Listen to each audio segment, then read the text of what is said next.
গরিবের ঘরে রাবেয়া জন্ম নিয়ে জগৎ বিশ্ববিখ্যাত ওলিনি।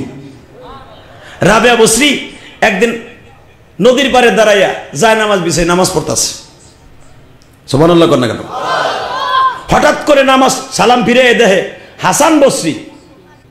হাসান বসরি কয় রাবেয়া যখন নামাজে দাঁড়াইছে যায় নামাজে পানির উপরে, হাসান বসরি দাঁড়াইয়া বাতাসের উপরে যায় নামাজ বিছে নামাজে ঘরে গেছে। আরো জোরে কোন?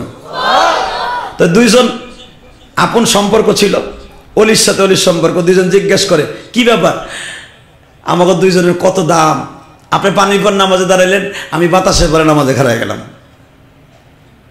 রাবেয়া বসরি কয় পানির উপরে যদি নামাজ পড়ার দ্বারা তুমি বড় অলি মনে করো, তাহলে পৃথিবীতে সবচেয়ে বড় অলি ব্যাং হইব। ব্যাং